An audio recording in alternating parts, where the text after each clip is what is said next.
Yosef Arnoldus Devanto Okarem selaku Pastor Kepala Paroki Meruya Gereja Maria Kusuma Karmel. Selamat pagi Romo Yosef, Susanto PR, dan semua peserta webinar yang terkasih dalam Yesus Kristus.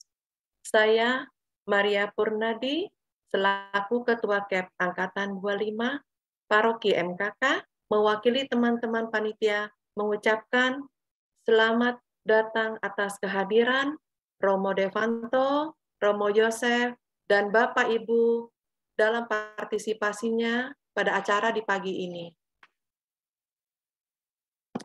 Puji syukur kepada Tuhan atas belas kasih dan kemurahan-Nya.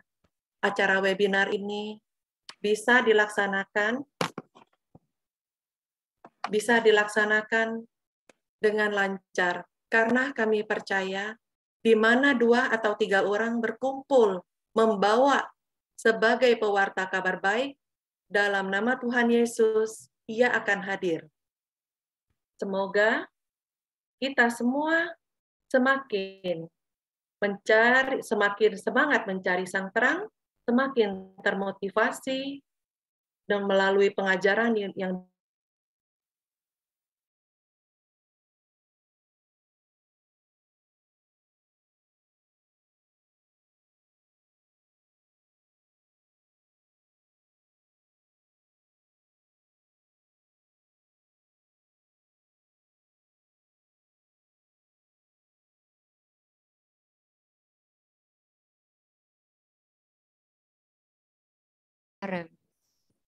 kepada Romo Devanto.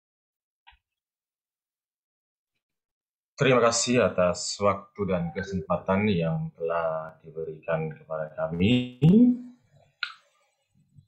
Salam jumpa, sukacita dan sehat selalu kami ucapkan pada kita semua. Dan salam kasih persaudaraan untuk para peserta dan teristimewa Romo Yosef yang hari ini akan bersama-sama dengan kita, dan kita akan diantar untuk mendalami bagaimana menjadi seorang pengikut Kristus yang telah menerima sakramen baptis, krisma, yang sungguh-sungguh kita diharapkan untuk menjadi orang-orang yang semakin memiliki daya gedor sebagai pengikut Kristus, sehingga berbuah dan buahnya bermanfaat dan sungguh berkualitas. Pada kesempatan ini kami haturkan terima kasih banyak atas kerja keras panitia KEP 25 Paroki Meruya Gereja Maria Kusuma Karmel yang telah bekerja keras dengan tujuan untuk menghantar kita menjadi pribadi-pribadi yang sungguh-sungguh memiliki kualitas sebagai seorang beriman dan teristimewa pengikut Kristus, agar sungguh-sungguh kita semakin diisi dan benar-benar berguna dan berbuah bagi banyak orang. Dengan harapan bagi para peserta webinar juga, nanti kita bisa bergabung bersama di dalam KEP di Angkatan 25 ini, sehingga kita semakin memperdalam atau menambah kekuatan ilmu pengetahuan kita tentang iman, dan bagaimana kita juga terus belajar untuk menjadi pribadi yang siap untuk diutus, bukan siap untuk diutus, tapi sudah diutus, dan semakin kita menjadi lebih kuat untuk berkarya di tengah-tengah umat dan masyarakat. Dan kami haturkan limpah terima kasih kepada seksi Rasulan Kitab Suci, bidang Korbit, bidang pewartaan, dan para peserta dari dalam dan luar negeri untuk melimpahkan waktu kita berjalan bersama di dalam pertemuan penuh rahmat kali ini. Dan teristimewa kami haturkan sekali lagi terima kasih banyak atas kesediaan Father Yosef bersama kita di pagi sampai siang ini, sehingga kita sungguh-sungguh lebih dekat dengan sabda dan menjadikan sabda ini sebagai makanan yang berkualitas bagi kehidupan rohani dan juga jasmani kita sebagai umat beriman di Keuskupan Agung Jakarta, Paroki Maria Kusuma, Paroki Maruya, Gereja Maria Kusuma Karmel, dan di berbagai keuskupan dan paroki di mana kita berada. Selamat mengikuti, salam sehat, semoga senantiasa sukacita dan berbuah untuk Gereja Allah yang kudus. Matur nuwun Panggawan Sia Mulyate, terima kasih. Terima kasih Romo Devanto atas sambutannya. Semoga nanti banyak yang ikut CAP ya Romo ya setelah Amin, ini. Amin, amin. Baiklah Bapak, Ibu, dan teman-teman terkasih, kini tibalah kita di acara yang kita nantikan bersama, yaitu pengajaran oleh Romo Joseph Susanto PR. Romo Jo, pagi Romo Joseph. Apa kabar Romo? Selamat pagi Ibu Prisil dan teman-teman semua. Aduh, senang sekali Romo bisa bergabung dengan kami di webinar pada pagi hari ini. Romo tuh sibuk banget Bapak Ibu. Mau sekarang lagi sibuk apa nih Romo? Masih selalu ngajar. Ngajar sampai malam ya Romo. Bapak Ibu, kita bersyukur sekali karena di tengah kesibukan Romo Joseph, Romo berkenan untuk memberi waktu untuk kita semua. Romo, kita akan mulai ya Mo ya. Sebelum memulai sesinya, saya akan membacakan secara singkat profil dari Romo Joseph. Seperti yang terlihat di layar, Bapak Ibu semua, Romo Joseph Susanto lahir di Jakarta.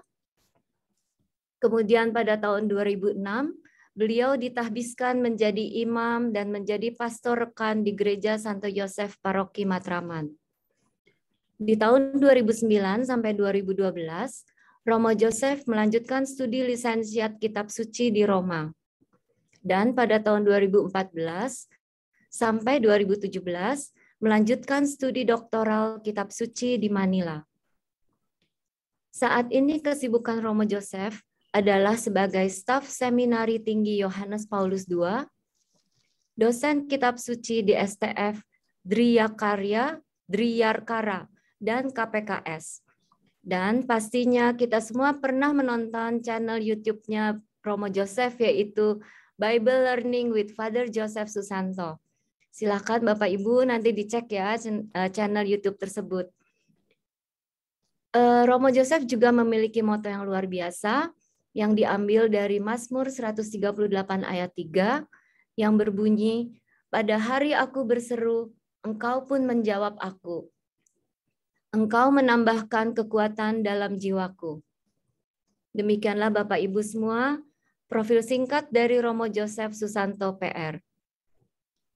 Kita akan segera memulai sesi pengajaran. Kami mohon Bapak Ibu untuk menonaktifkan mikrofonnya. Dan kepada Romo Joseph, kami persilahkan untuk memulai sesi pengajaran. Terima kasih. Selamat pagi Romo Devanto Okam yang terkasih. Kita sudah sering berjumpa, mudah-mudahan Romo nggak pernah bosan sama saya. Kayaknya setiap tahun saya diundang ke MKK. Para umat yang setia, selamat pagi semuanya. Mudah-mudahan Anda juga tidak pernah bosan dengan saya. Karena semakin banyak sering Anda minta saya untuk memberi materi, semakin saya harus mengolah banyak teks supaya bisa dibawakan secara baru. Jadi buah-buah permenungannya itu buah-buah yang segar, buah-buah yang selalu bisa dinikmati. Saudara-saudaraku yang terkasih, mari kita hening sejenak. Sebelum kita berbicara tentang Tuhan, silakan kita satukan diri kita seutuhnya pada Tuhan. Allah yang Maha Kasih. Kadosh, Kadosh, Kadosh, Adonai Shebaot. Utuslah rohmu ya Tuhan dan jadi baru seluruh muka bumi. Utuslah rohmu ya Tuhan dan jadi baru seluruh muka bumi. Bersihkan pikiran kami. bersihkan hati kami, bersihkan seluruh diri kami. Biarlah kami boleh menjadi seorang murid yang duduk diam di bawah kaki-Mu, mendengarkan firman-Mu, menyimaknya dengan penuh rasa, terpesona pada firman-Mu. Biarlah firman itu menjadi kekuatan bagi kami saat ini. Mungkin di saat ini banyak dari kami yang mengalami putus asa, mulai kehilangan harapan, takut, cemas. Begitu banyak persoalan-persoalan di antara kami. Tapi sadarilah, ya Tuhan, bahwa Engkau Allah sungguh lebih besar daripada masalah-masalah kami. Engkau Allah yang bisa kami andalkan. Berkatilah kami semua. Berkati Romo Yosef. Berkati semua kami di sini. Roh Kudus turun memenuhi hati kami. Dalam nama Yesus. Dalam nama Bapa dan Putra dan Roh Kudus. Amin.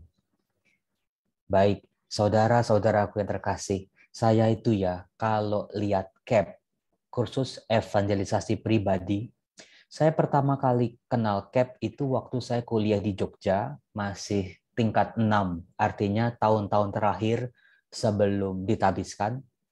Waktu itu sebagai mahasiswa frater, kami disuruh pergi ke paroki-paroki di Jogja waktu itu.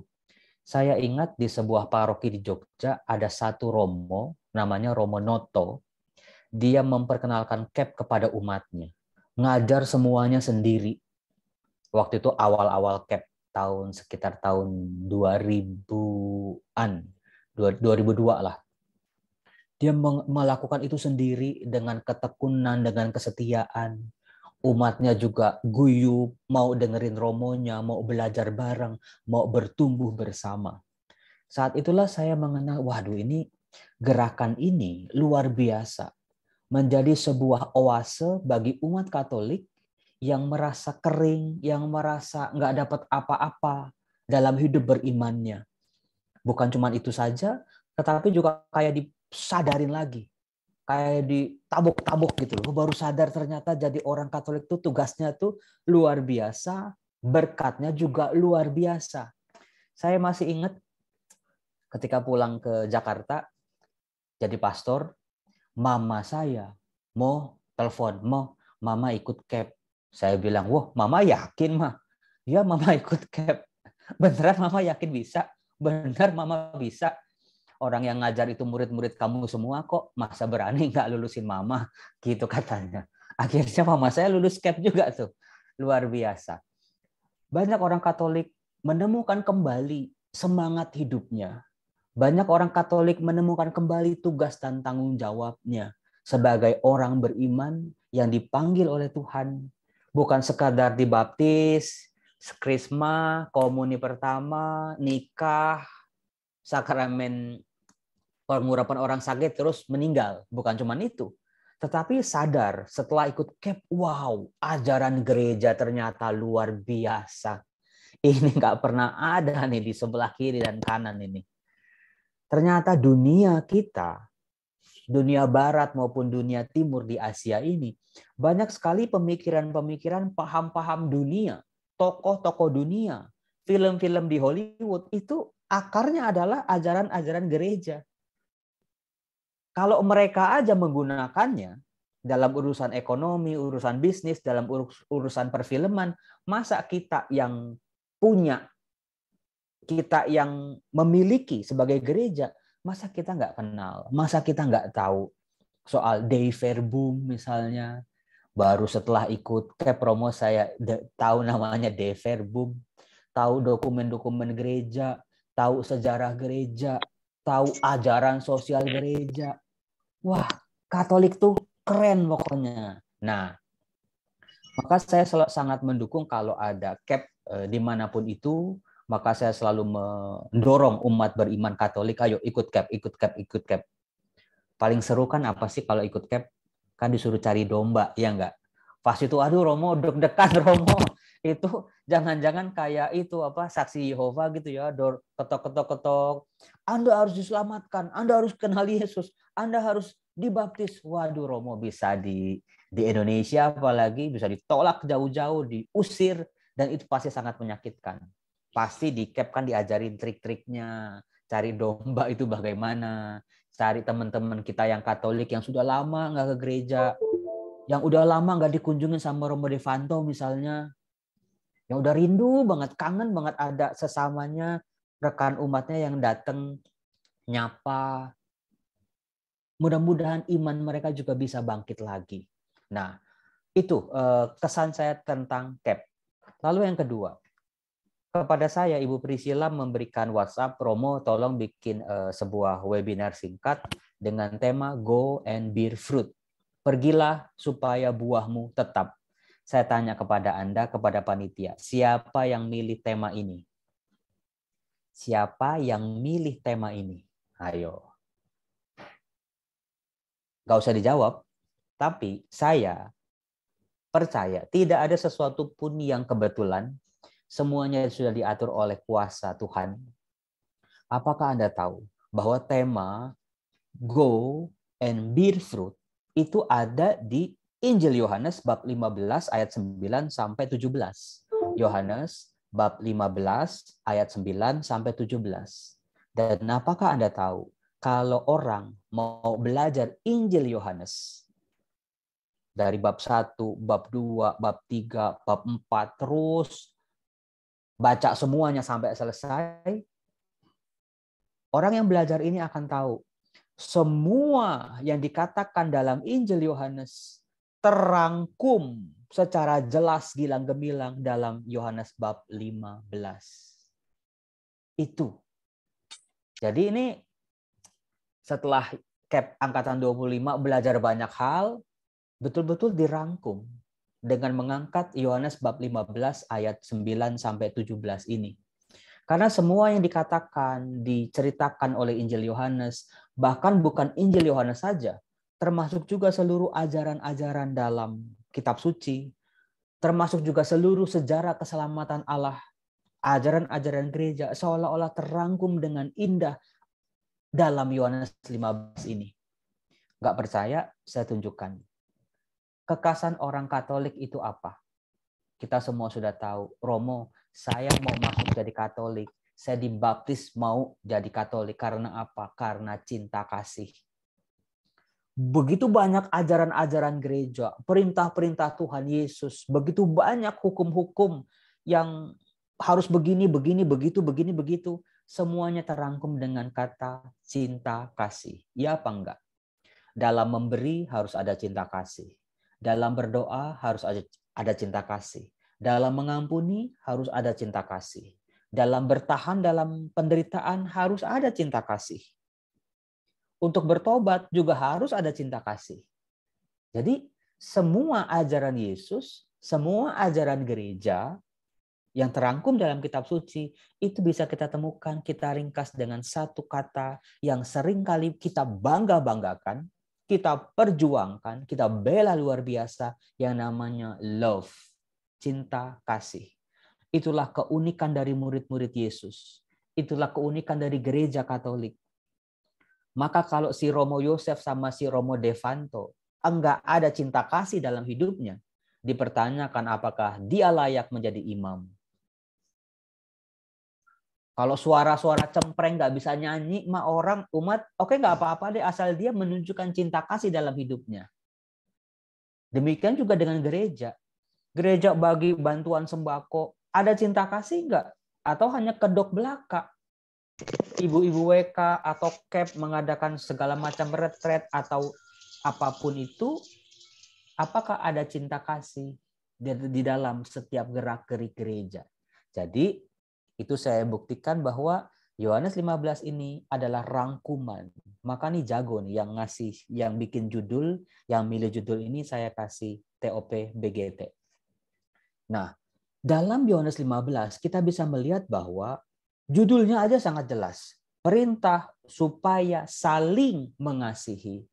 Saudara-saudara, jangan pernah lupakan kata saling. Oh, ternyata bukan cuma saya yang disuruh mencintai sampai habis, sampai kempes, sampai habis-habisan. Tapi dalam relasi Kristiani harus ada ketersalingan, resiprokal namanya. Aku mencintai, mudah-mudahan cintaku ini bisa mengundang orang lain juga untuk mencintai. Nah, ternyata relasi saling mencintai itu bukan sekedar teori yang harus kita lakukan di dunia ini sebagai manusia, antar manusia atau sesama umat, tetapi lahir, tumbuh, berasal dari hubungan antara Yesus dengan Bapa. Dengan langsung terang-terangan di ayat 9. Silakan Anda buka kitab suci Anda, Yohanes bab 15 ayat 9. Seperti Bapa telah mengasihi aku, demikian juga aku telah mengasihi kamu. Tinggallah di dalam kasihku itu. Jadi Yesus ketika nyuruh, memerintahkan, mengajarkan kita murid-muridnya untuk saling mengasihi, Yesus tidak membiarkan kita untuk kasih yang kayak gimana. Contohnya apa? Apa yang harus diteladani? Secara jelas sejak awal, seperti Bapa telah mengasihi aku. Jadi Yesus mengajak kita untuk menyadari, oh iya, jelek-jelek begini, saya Romo Yosef, tinggi cuma 159, rambut cabrik, manusia dengan penuh kelemahan. Tapi aku adalah pribadi yang dikasih oleh Allah. Jadi ini penting Ibu Bapak, Saudara-saudara, sebelum kita berani mengasihi, keluar dari kita untuk mengasihi orang lain, menyadari diri kita ini pertama-tama dikasihi, sudah dikasihi. Perbuatan kasih yang sebesar apapun akan sia-sia kalau kita sendiri tidak menyadari aku sudah dikasih oleh kasih yang luar biasa dari Bapa. Jadi kalau perbuatan kasih kita kepada orang lain tanpa kasih, perbuatan baik kita tanpa kasih, mau kita jual rumah semuanya, kasih ke orang miskin, lama-lama kita kayak bensin, mobil kehabisan bensin. Kayak ban bocor, habis. Gak ada tenaganya lagi. Jadi pengalaman dikasihi. Nah sekarang setiap lulusan KEP Angkatan 25 ini, pertama-tama, terima kasih Tuhan, aku adalah pribadi yang dikasihi. Bukan dikasih oleh yang biasa-biasa, kasih yang kaleng-kaleng, kasih yang kawe-kawe, tapi Sang Sumber kasih yang telah mengasihi aku. Itulah yang menyembuhkan, itulah yang memulihkan, itulah yang memotivasi, itulah yang membuat kita terus mengasihi tanpa menyerah, karena kita telah dikasihi. Nah, ternyata Tuhan Yesus bukan cuma mengajarkan kita untuk mengasihi, tapi Dia mengasihi kita. Dikatakan, demikianlah aku telah mengasihi kamu. Wow, Tuhan yang mana yang seperti ini? Tuhan yang seperti mana yang seperti Yesus? Bukan cuma bisa ngajar, nunjuk-nunjuk perintah-perintah, tapi pengalaman Yesus dikasih oleh Bapa, itulah yang menjadi kekuatan Yesus dalam mengasihi kita. Itu saudara-saudaraku yang terkasih. Lalu, di balik ajaran ini, ternyata terbentuklah sebuah cinta segitiga. Kalau cinta segitiga suami istri itu nggak boleh. Tapi dalam ajaran Kristiani, terbentuklah cinta segitiga antara Bapa, antara Yesus, dan kita. Itu cinta segitiganya di situ. Kalau kita mau mengasihi orang lain, kita harus belajar dari bagaimana Yesus mengasihi kita. Bagaimana Yesus mengasihi kita? Kita semua sudah tahu sampai akhir. Yesus tidak pernah menyerah. Lalu di ayat 10, jikalau kamu menuruti perintahku, kamu akan tinggal di dalam kasihku. Seperti aku menuruti perintah Bapakku dan tinggal di dalam kasihnya. Jadi lagi-lagi, relasi Yesus dengan Bapa menjadi pola relasi kita dengan Dia. Kita tinggal di dalam kasihnya. Kita banyak mengasihi bukan untuk dipuji orang. Kita banyak berbuat baik bukan supaya nama kita dicatat di media sosial. Foto-foto gitu lalu jadi viral. Banyak yang like, banyak jadi FYP atau banyak followernya, bukan. Kita mengasihi, tujuan akhirnya adalah Yesus tinggal di dalam diriku. Jadi kalau masih ada motif-motif lain, perbuatan-perbuatan baik kita, pewartaan kita, masih kita ada diri kitanya, belajarlah di sini. Tujuan final, tujuan akhirnya, Yesus tinggal di dalam aku. Jadi tujuan dari sebuah tindakan kasih, tujuan dari semua perintah kasih adalah dia boleh tinggal di dalam diri kita. Sekarang siapa yang nggak mau Yesus tinggal di dalam diri kita? Saya yakin pasti semua kita mau. Dengan dia tinggal di dalam diri kita, seperti Paulus mengatakan, aku hidup bukan lagi aku yang hidup, tetapi Yesus yang tinggal di dalam diriku. Manusia baru, cara memandang baru orang lain. Berarti kalau saya ketemu orang miskin, Romo, Yesus sudah tinggal dalam diri saya, Romo. Apa yang harus saya lakukan? Ya, lihatlah, ingatlah bagaimana sikap Yesus terhadap orang-orang miskin. Apakah mengusirnya? Apakah membuangnya? Ketika saya dikhianati, Romo, apa yang harus saya lakukan kepada mereka yang mengkhianati saya, yang menyakiti saya? Kalau Yesus tinggal dalam diri kita, ingat bagaimana Yesus waktu dikhianati. Dia mengampuni, dia mengasihi mereka. Itu, Yesus tinggal di dalam diriku tuh bukan cuma embel-embel, bukan rosario, ada kalung salibnya gede-gede dari emas, dari permata-permata ataupun mutiara-mutiara, bukan. Bukan cuma itu aja. Kita pakai bros salib, kita pakai aksesoris-aksesoris tentang salib, bukan. Bukan sebatas itu. Yesus tinggal di dalam diriku berarti Yesus mempengaruhi cara aku hidup. Romo susah banget Romo ngampunin orang yang sudah menyakiti saya, Romo. Saya udah ditipu habis-habisan, Romo. Saya udah dikerjain habis-habisan, Romo.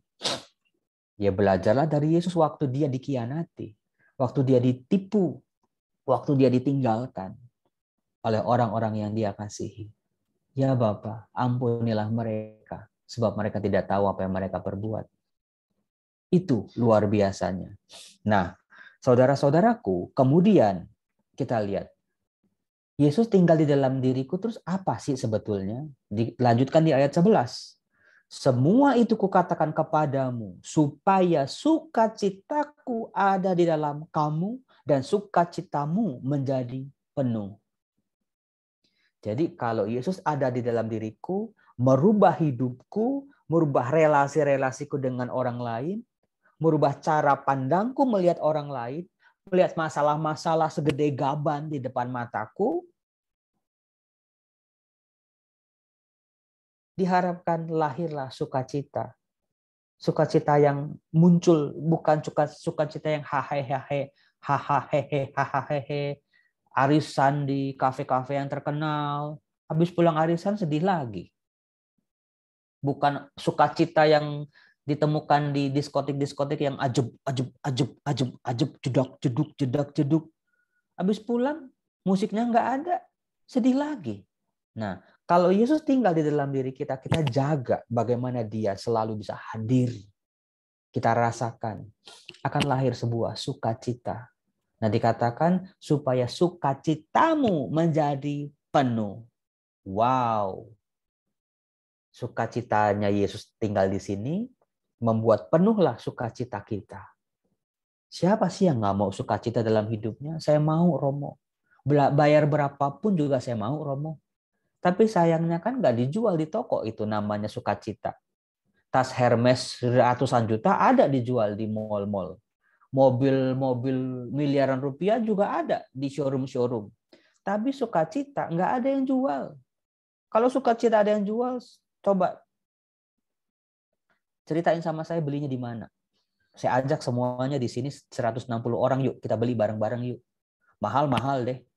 Karena hidup saya sudah perih, Romo. Hidup saya sudah pahit banget, Romo. Hidup saya kok sedih, persoalan mulu, saya mau sukacita. Meskipun sukacita tidak bisa dibeli, tetapi kalau kita melakukan kasih, di situ ada sukacita. Believe it or not, percaya atau tidak, jadi gini. Bible Learning with Father Joseph, itu kan saya dapat gajian lah dari YouTube. Gimana nih cara mengelola uang ini? Saya nggak mau uang itu jadi uang panas buat saya. Harus saya bagiin juga kepada orang-orang. Nah, setelah nasi bungkus, nasi kotak, keliling-keliling, lama-lama saya berpikir kayaknya kok kalau cuma ngasih nasi doang kan, ya memang membantu mereka yang lapar. Tapi saya berpikir itu loh janda di Sarfat itu loh yang dikasih minyak sama Nabi Elisa. Langsung saya berpikir kenapa saya nggak bisa ngasih modal usaha kepada para pedagang kecil yang saat ini sedang teriak-teriak setengah mati, modalnya habis. Nah, setelah saya coba memberikan modal usaha kepada para pedagang kecil, ada sekian orang, ada satu orang kirim foto kepada saya warungnya. Dari yang warungnya sepi, karena dagangannya habis, dia nggak punya modal lagi buat dagang. Setelah dapat modal usaha, dia beli barang-barang dagangan, ya kelontong gitu. Dia kirim foto, Romo,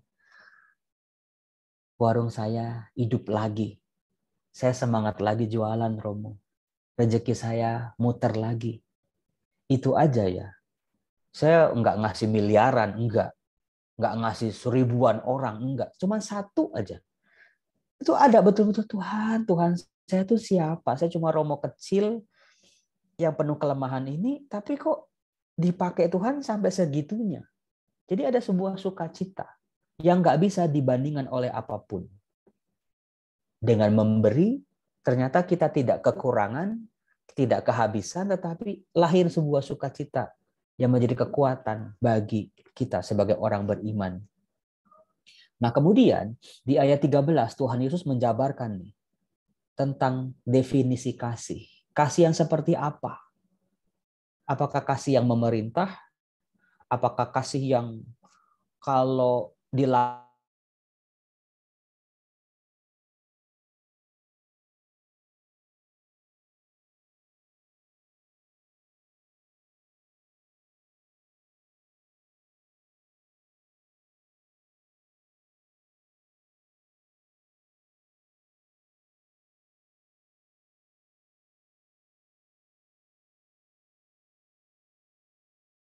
kesaksian hidupnya sendiri?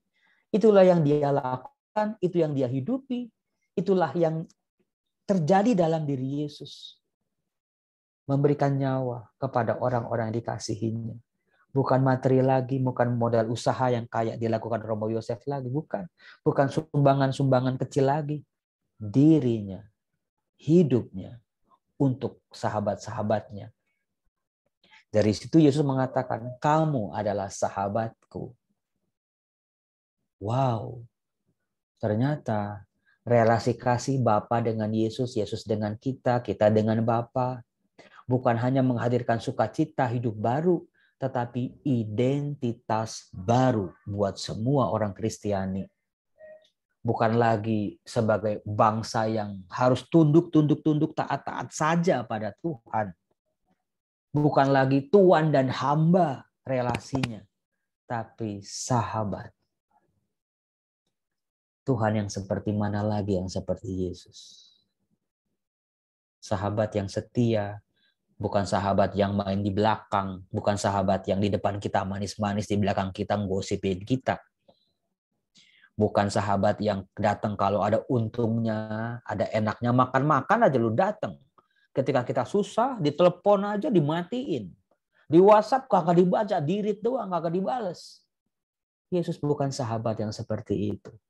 Dia sahabat yang selalu ada, setia, mengasihi, menerima kita, menggendong kita, menopang kita. Teman-teman yang terkasih, kalau andai kata Pak Freddy Thomas lagi jalan-jalan di tebing gunung sama saya, lalu tiba-tiba si Pak Freddy ini kepleset, nyemplung ke jurang. Tapi sebelum nyemplung, saya langsung sigap, langsung saya tangkap tangannya. Lalu terjadilah drama di pinggir jurang kan. Pak Freddy-nya gantung-gantung, tangannya saya pegang. Sakit apa kagak pergelangan tangan yang saya pegang? Sakit kan? Sahabat bukan berarti dia itu yang ngelus-ngelus kita doang. yang meninabobokan kita dengan kata-kata manis. Kadang-kadang seorang sahabat dalam pertolongannya. Sebab kalau nggak sakit, tangannya Pak Freddy bisa lepas, jatuh dia ke jurang. Harus saya pegang erat-erat. Mungkin itu menyakitkan, supaya saya bisa tarik ke atas. Itulah bagaimana kita bisa melihat, oh ternyata mengapa dalam hidupku ada masalah, ada penderitaan, ada sakit penyakit. Ada saat-saat sakit Romo hidup saya Romo. Perih Romo. Mungkin di saat-saat seperti itulah Yesus sedang menolong kita. Mengangkat kita kembali. Mendingan sakit ya daripada jatuh ke dalam jurang. Disitulah saat-saat Yesus sedang menyelamatkan kita. Mungkin ya ada kalanya kita harus nangis. Kita harus ya berkorban. Kita harus ya terperosok. Tapi percayalah, di saat itu Tuhan Yesus sedang memegang tangan kita untuk mengangkat kita ke atas. Nah, baru setelah itu dikatakan, bukan kamu yang memilih aku, tetapi akulah yang memilih kamu. Lagi-lagi di sini ada dimensi pemuritan. Bagaimana saya katakan, seluruh Injil Yohanes terangkumlah dalam Yohanes 15 ini. Bukan aku yang memilih kamu, bukan kamu yang memilih aku, tapi akulah yang memilih kamu. Di sini ada 166 orang hadir webinar ini. Percayalah, nggak ada sesuatu pun yang kebetulan. Tuhan sudah menggariskan, Tuhan sudah menetapkan supaya Anda bisa hadir di sini. Karena apa? Banyak orang di luar sana mau Romo tapi nggak bisa. Banyak orang juga bisa Romo tapi nggak mau. 166 orang di sini mau dan bisa. Itu sebuah rahmat dari Tuhan. Demikian pun dengan CAP. Ketika diajakin masuk CAP, waduh, lama banget, nggak bisa deh, nggak mau deh.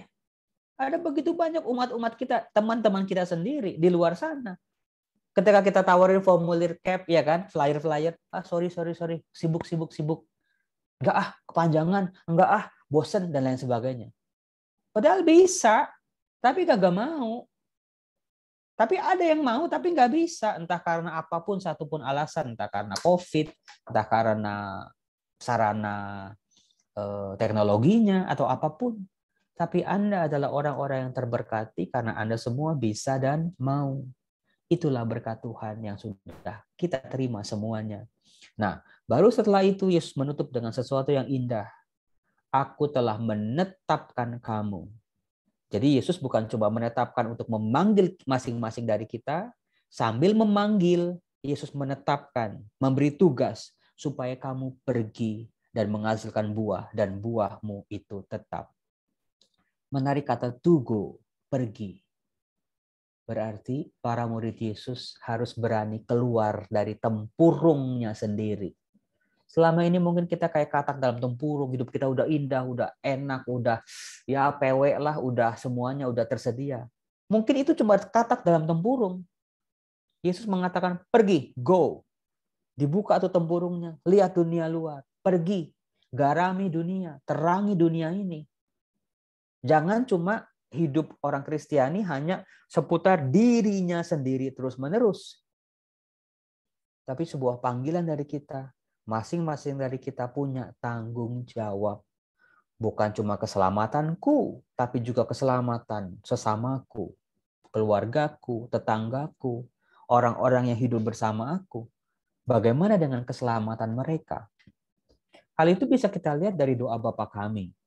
Saya sudah mengulang berkali-kali dalam video Bible Learning. Doa Yesus yang diajarkan kepada murid-muridnya. Kenapa sih pakai kata kami? Kan bisa, Bapakku yang ada di surga, dimuliakanlah namamu, datanglah kerajaanmu, jadilah kehendakmu di atas bumi seperti di dalam surga. Berilah aku rezeki pada hari ini.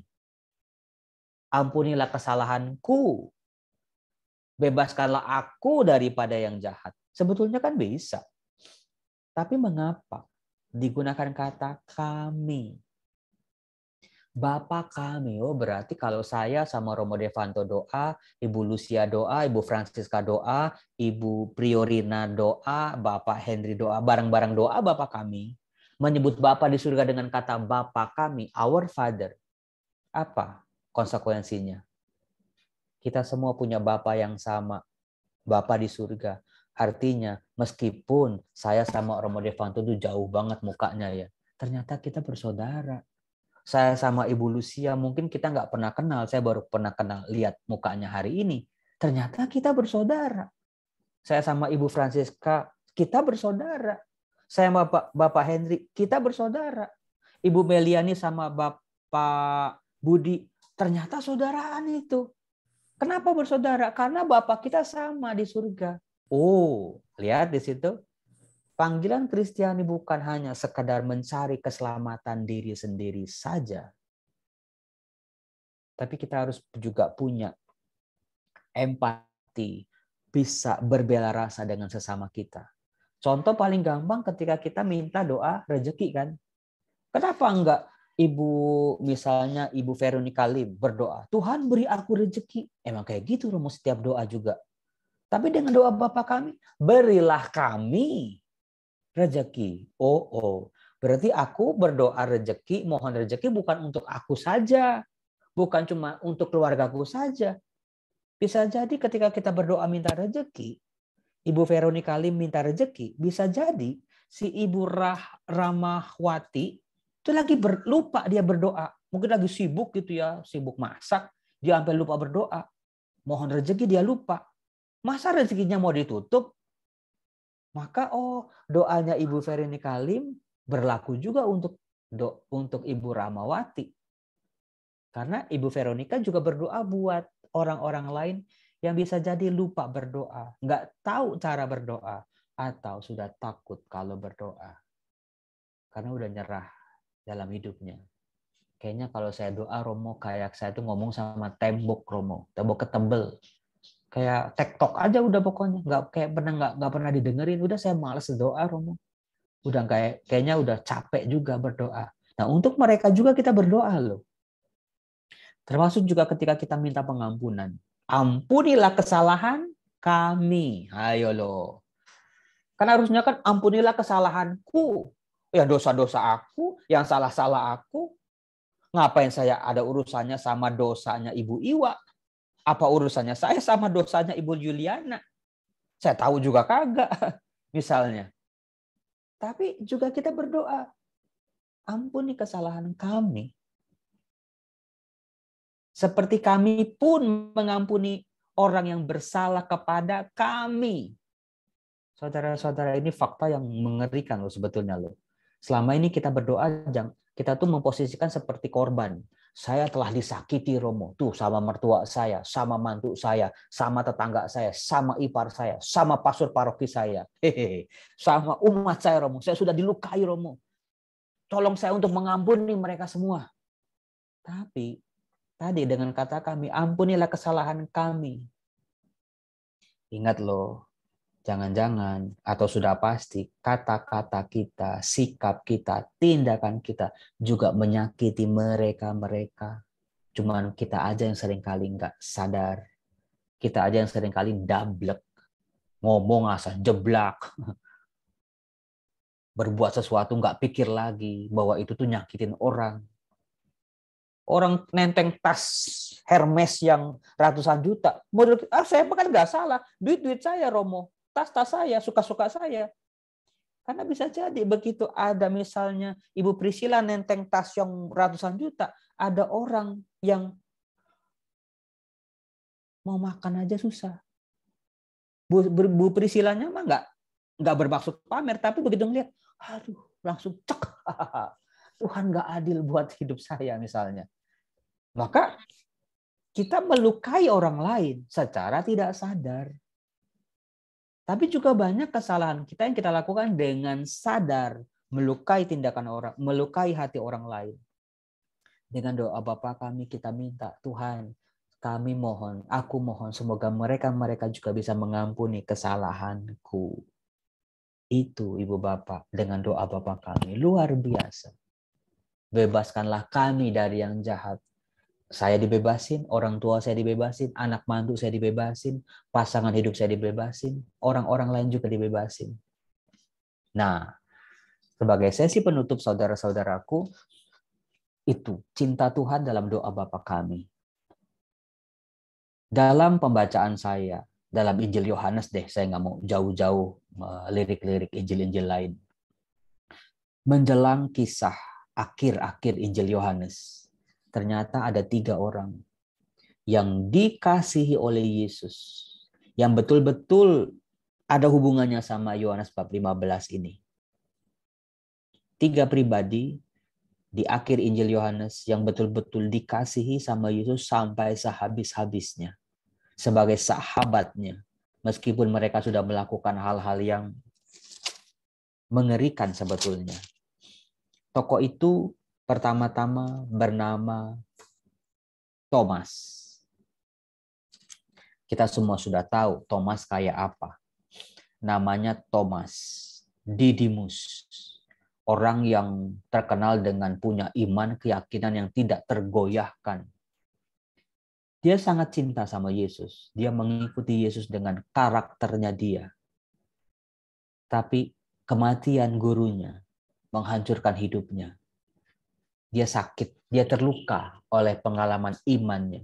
Karena Yesus sang guru Tuhannya yang sudah dipercaya sebagai juru selamatnya ternyata kok mati di kayu salib. Itu melukai hidupnya dia.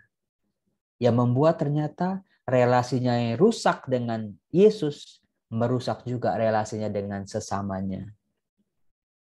Dikatakan ketika Yesus menampakkan diri pertama kali di depan para murid, dikatakan Thomas tidak ada di situ. Pertanyaannya, kemana Thomas?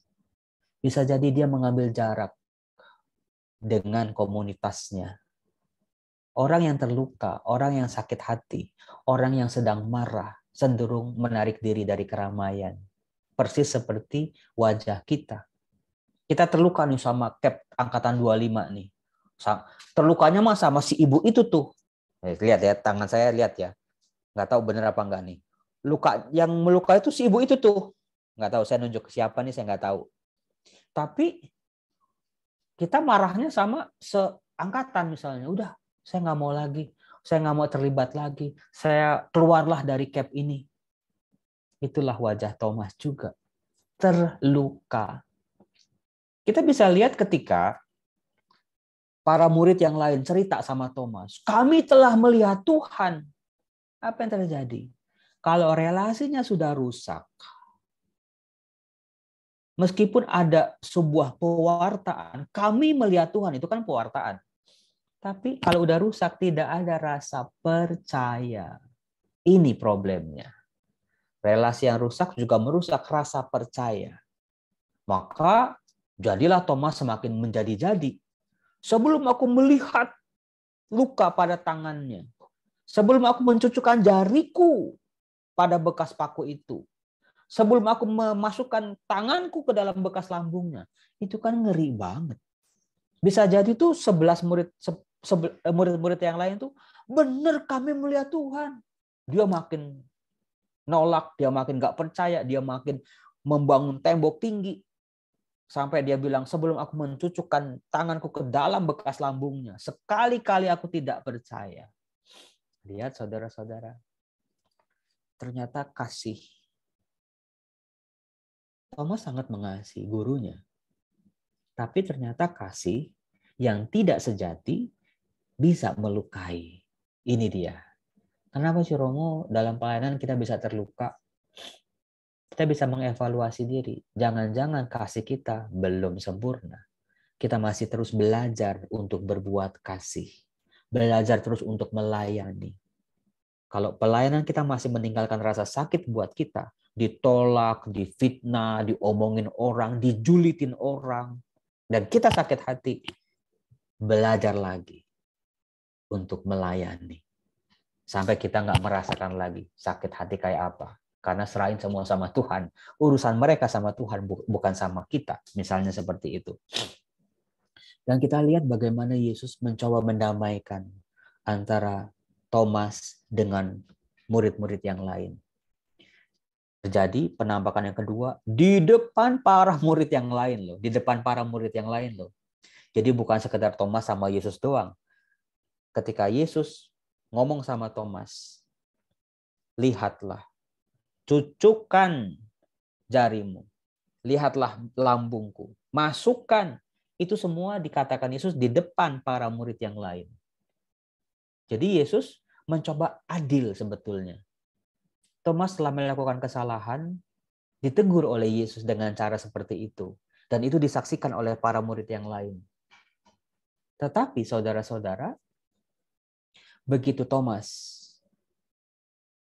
berkata, "Ya Tuhanku dan Allahku," ya Tuhanku dan Allahku. Sebuah pengakuan dari mulut Thomas, siapa Yesus. Di situ ternyata para murid yang lain juga harus belajar dari Thomas. Jadi di sini kita bisa belajar dalam diri Thomas, dalam konfliknya, masalahnya. Sembuh, dirinya sembuh, komunitasnya juga sembuh. Jadi bukan cuma dirinya doang yang sembuh, tapi komunitasnya belum. Tapi bersama Thomas, komunitas pada waktu itu menjadi sembuh. Karena aneh bin ajaib. Mengapa saya katakan para murid juga sebetulnya harus belajar. Ketika Yesus hadir, mau menampakkan diri, dikatakan pintu-pintu terkunci. Ya kan? Artinya mereka masih takut. Lalu di penampakan kedua, aneh bin ajaib. Pintu-pintunya masih terkunci. Artinya ini kan rasul-rasul yang lain begitu udah melihat Yesus, tapi mereka masih takut. Belum bisa mengakui siapa Yesus. Mereka belajar dari Thomas, ya Tuhanku dan Allahku.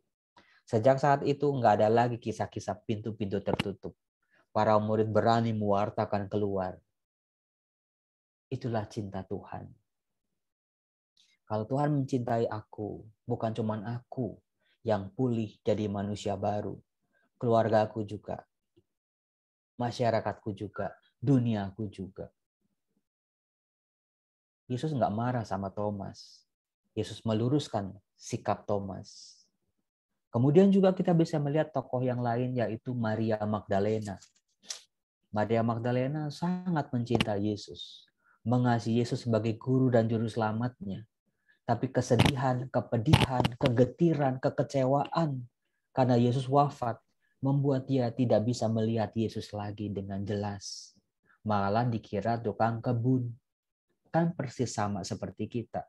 Siapa yang sering kali teriak kalau masalah datang? Ketika doa-doanya belum dikabulin. Tuhan, engkau di mana? Ya enggak? Tuhan, tunjukkan dirimu. Ya enggak? Mengapa engkau jauh, Tuhan? Itu kan sama seperti Maria Magdalena. Tuhannya ada di depan kita. Tapi karena kesedihan, kekecewaan, rasa marah, hanya berpikir tentang diri sendiri, akhirnya Tuhan yang di depan mata aja nggak kelihatan. Baru bagaimana Yesus mengasihi Maria Magdalena ini dengan menyebut namanya. Maria, langsung dia sadar. Rabuni. Di situ dia hidup lagi. Di situ dia kekecewaannya, luka-luka hatinya disembuhkan kembali oleh kuasa kasih kebangkitan Yesus. Bagaimana dengan kita? Mungkin sebelum ikut CAP kita tuh selalu doa tuh, Tuhan engkau di mana? Tuhan tunjukkan kasih-Mu Tuhan. Tuhan engkau jauh yang nggak ngerasain. Ikut misa, romonya khotbah, romonya doa syukur agung kayak udah lewat gitu aja. Sekarang dengan ikut CAP, setelah lulus dari CAP, mencoba melihat dengan lebih jernih lagi. Ikut CAP itu kayak orang pakai kacamata. Sorry nih Bu Priscilla, bukannya saya iklan optik melawai. Kayak orang pakai kacamata. Mungkin sebelum ikut CAP, kita tuh ajaran gereja, iman, Tuhan sendiri tuh kayak kita nggak jelas ngelihatnya. Dengan ikut CAP, kita tuh kayak orang pakai kacamata. Oh, sekarang jelas, terang benderang. Itu. Maka bersyukurlah kita pernah ikut CAP. Jangan cuma ikut terus lupa. Yang penting lulus. Yang penting udah. Bebannya udah, kan benar tuh. Akhirnya lulus juga, beban saya hilang. Ya, jangan. Ikut CAP itu hatinya yang sudah dievangelisasi. Bukan cuma ijazah di atas kertas, lalu dilantik oleh pastor paroki terus selesai. Ini sepanjang hidup. Nah, ada satu tokoh lain lagi, tokoh ketiga, yang menurut saya luar biasa. TOPBGT.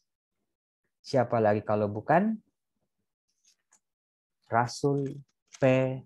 Petrus. Kalau saya memandang Rasul Petrus dalam Injil Yohanes, dalam Injil Matius, Markus, Lukas, saya melihat diri saya sendiri.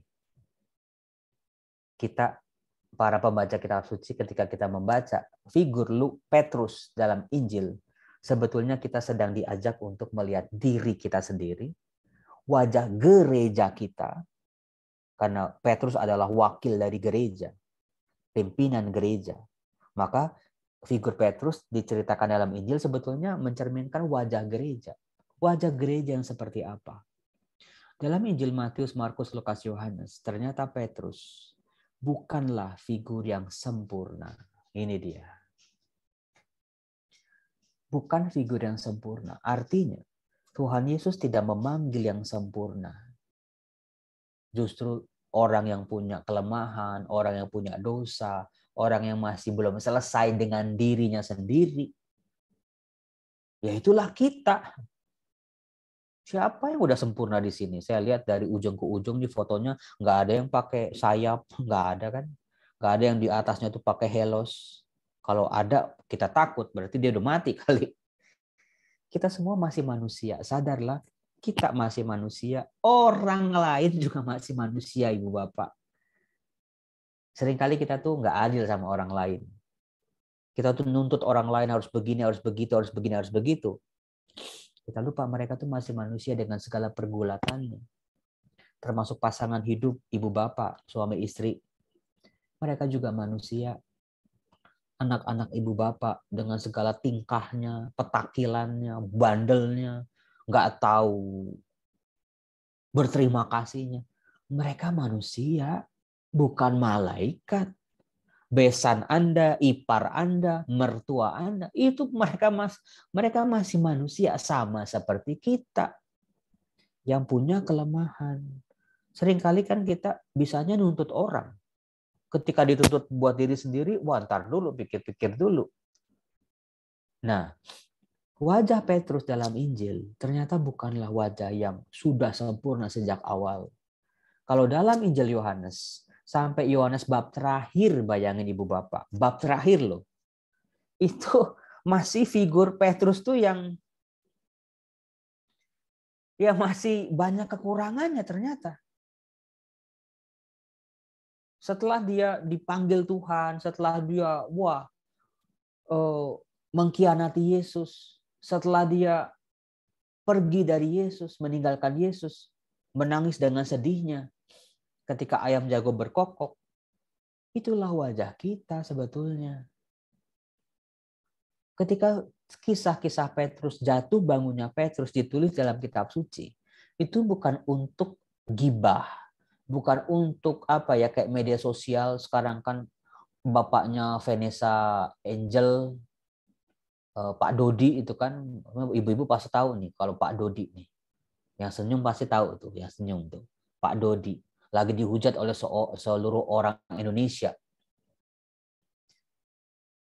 Bukan untuk kejelekannya ditimbul-timbulin, bukan.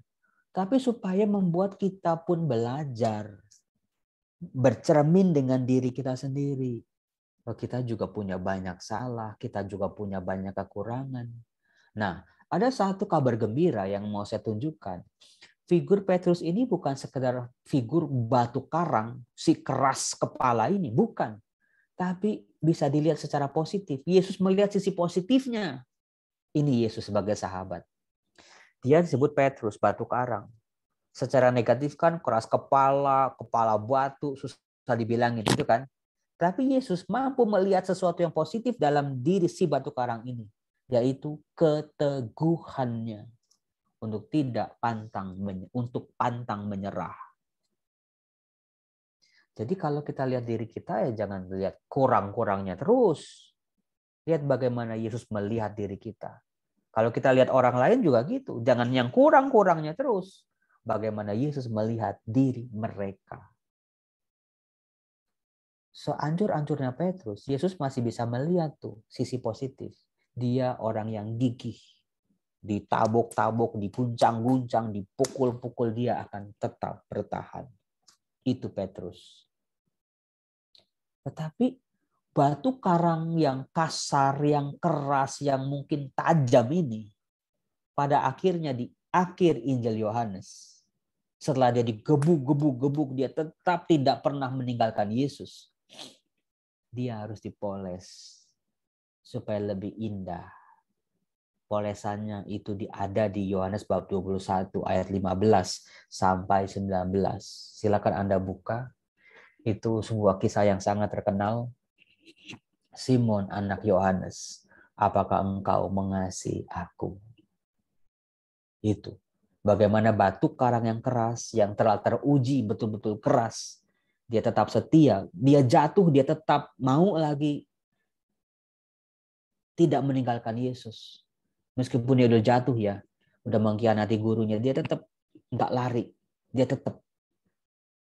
Nah, bagaimana dipoles? Jadi batu yang indah. Caranya adalah itu. Sesudah sarapan, Yesus berkata kepada Simon Petrus, Simon anak Yohanes, apakah engkau mengasihi aku lebih daripada mereka ini? Lihat kata-katanya, lihat kalimatnya. Apakah engkau mengasihi aku lebih dari mereka ini?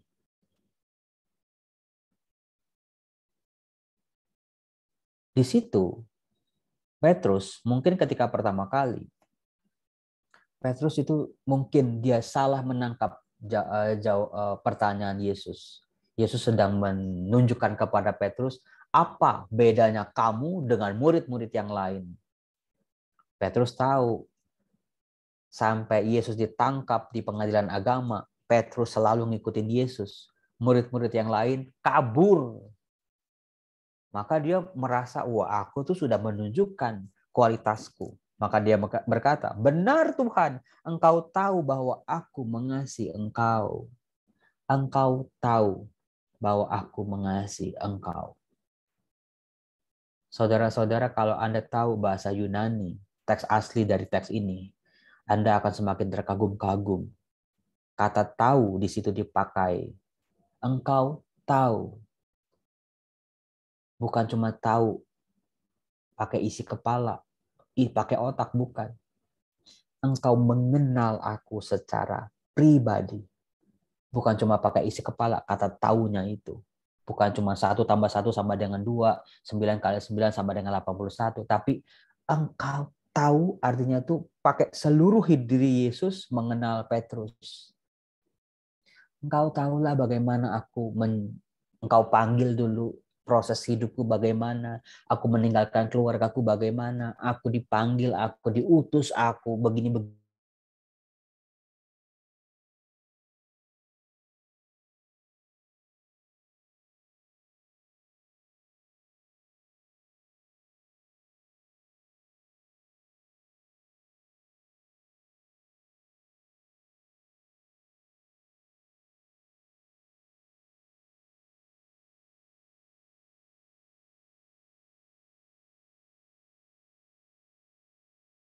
Ternyata yang ditanya bukan tentang dirinya, prestasi-prestasinya.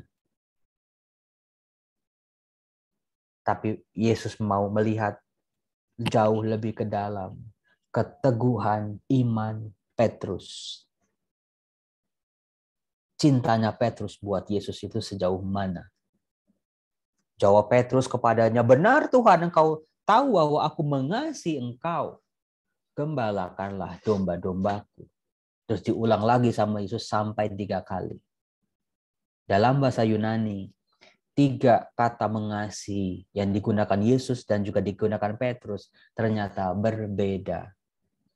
Di pertanyaan pertama, jadi begini, dalam bahasa Yunani ada 3 tingkatan kasih. Dari yang paling bawah, eros, cinta duniawi, cinta yang pakai nafsu, cinta yang menggebu-gebu, tetapi nggak dalam. Yang kedua, filio, cinta persahabatan. Cinta ya sejauh kalau saling menguntungkan. Cinta yang masih antar manusia lah. Mungkin pakai isyarat, kalau kamu baik, aku baik. Kalau kamu jahat, say goodbye.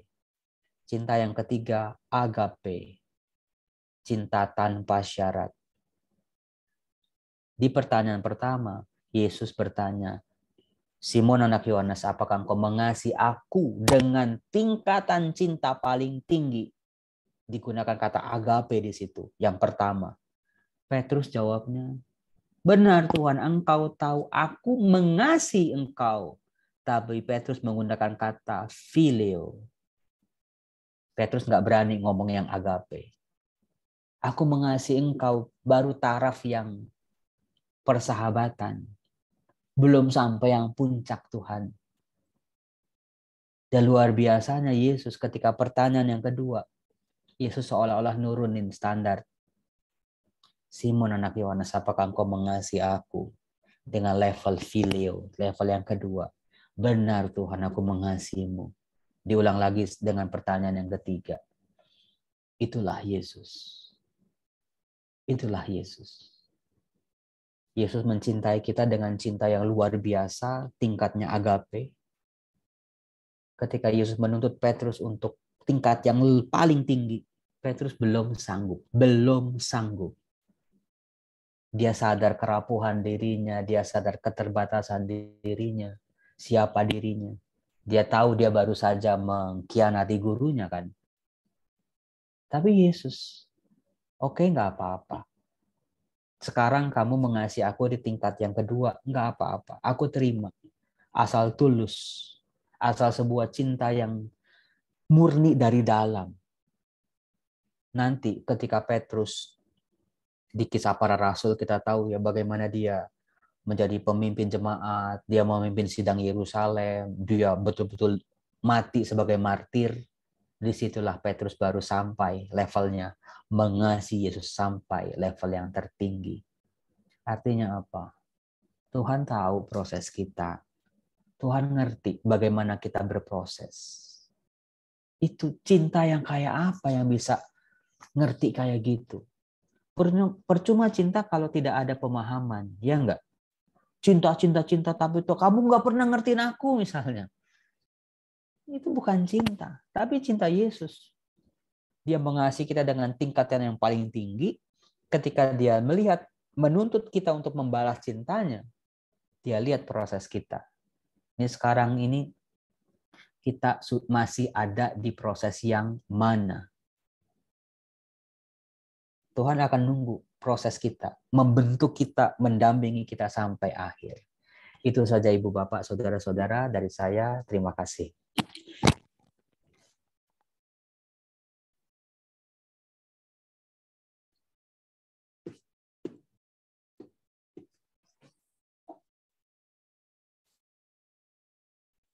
Terima kasih Kembalikan kepada panitia.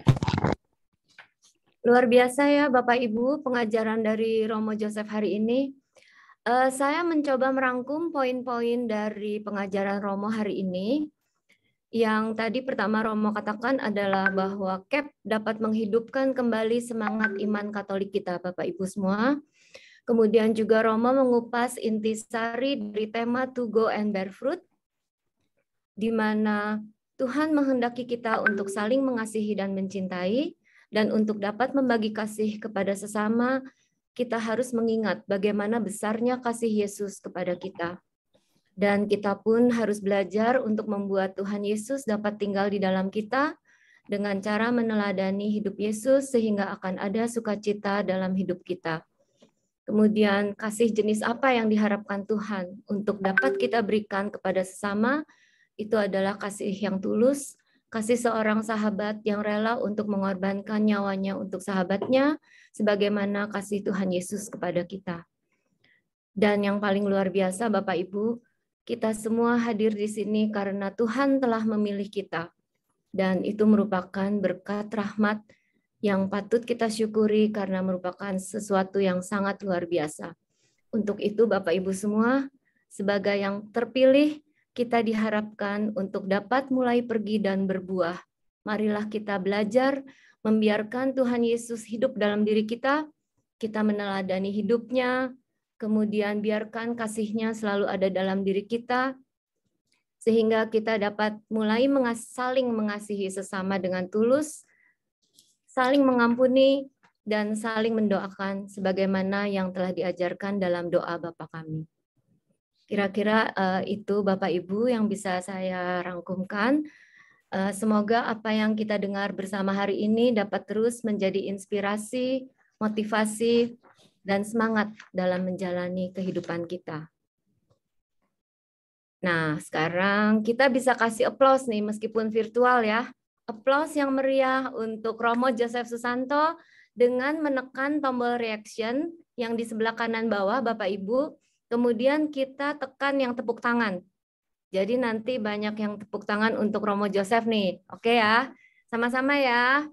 1, 2, 3. Tepuk tangannya buat Romo Joseph. Terima kasih Bapak Ibu. Terima kasih Romo ya. Romo, engkau hebat. Terima kasih Bu. Tuhan Yesus yang hebat Bu.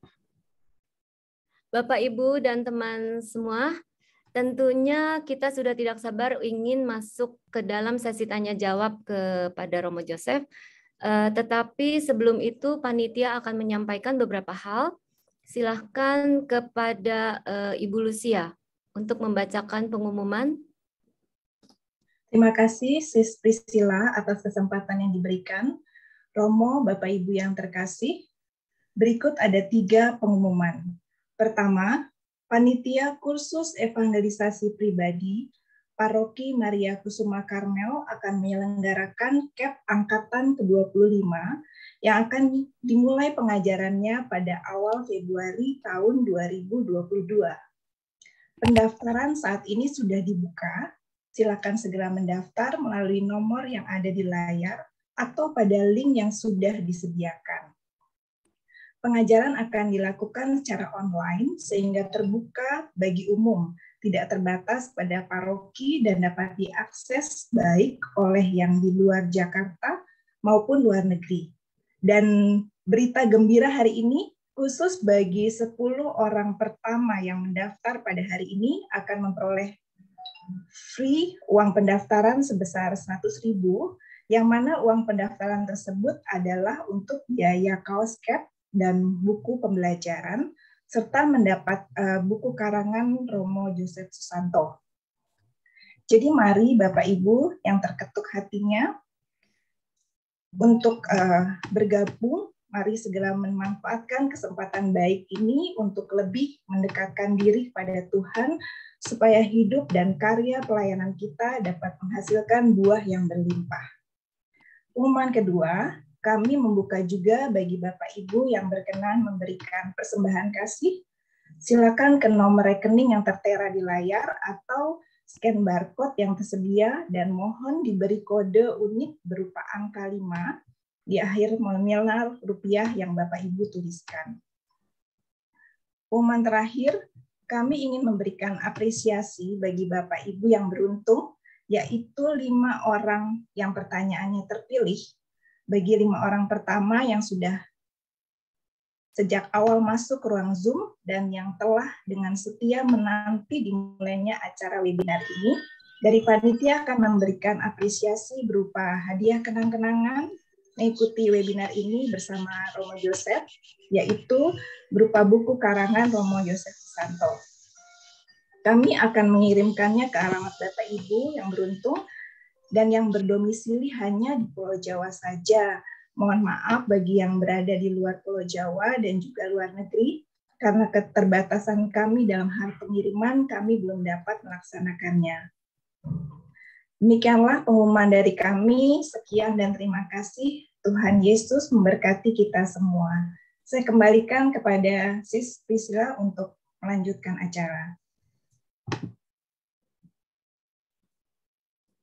Terima kasih Ibu Lucia. Sekarang marilah kita bersama-sama mendengarkan lagu Betapa Indahnya yang akan dibawakan oleh panitia CAP 25 MKK.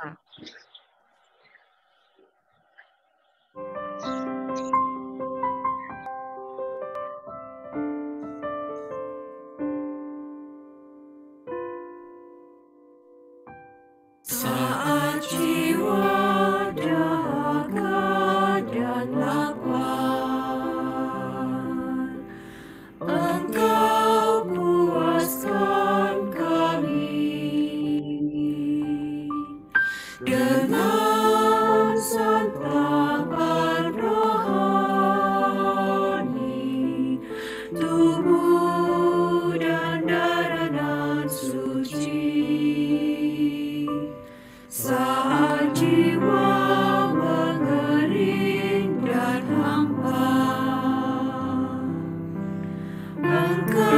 segarkan kami dengan santapan surgawi, tubuh dan darah suci. Betapa indahnya perjamuan kudus, betapa indahnya saat kami menyambutmu, betapa indahnya kehadiranmu yang bertata kuatkan iman kami.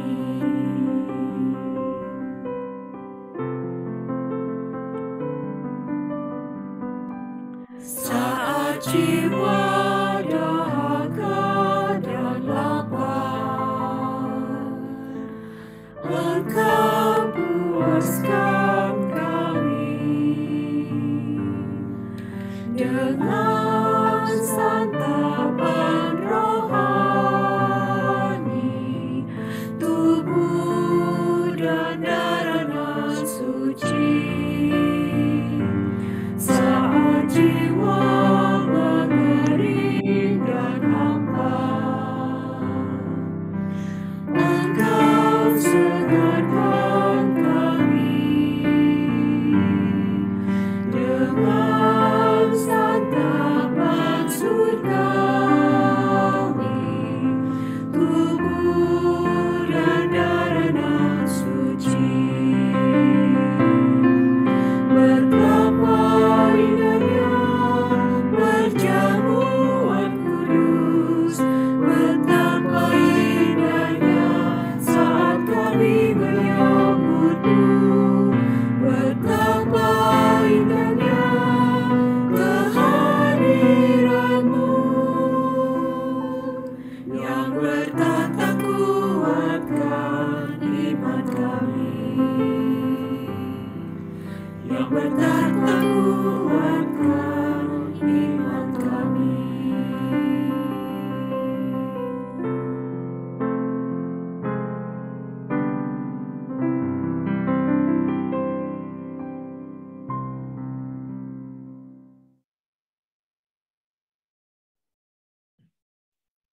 Terima kasih kepada panitia untuk sumbangan suaranya. Sekarang kita akan memasuki sesi tanya jawab ya. Akan ada 5 hadiah bagi mereka yang beruntung. Ini banyak sekali nih pertanyaannya. Saya akan mulai membacakan pertanyaan pertama, Romo, dari Ibu Rita Wijaya. Pertanyaannya, Romo, bagaimana agar kita dapat memiliki kerinduan dalam membaca kitab suci, sehingga kita dapat mengimani Kristus dalam kehidupan kita? Silakan, Romo. Ya, kalau kita tidak baca kitab suci, kita sulit mengenal Yesus. Kan kita kan mau beriman pada Yesus. Kita mau mengenal ajaran-ajarannya. Kita mau mengenal pribadinya. Kita mau relasi kita sama Tuhan Yesus itu bukan cuma relasi yang ala-ala atau ala kadarnya, tetapi sebuah relasi yang sungguh dalam. Namanya misalnya kalau ibu mau nikah sama orang misalnya, kan mau hidup pernikahan dalam cinta, tapi ibu nggak mengenal orang yang dicintai, menjadi sulit untuk berkorban. Saya aja nggak kenal sama orang yang saya mau berkorban.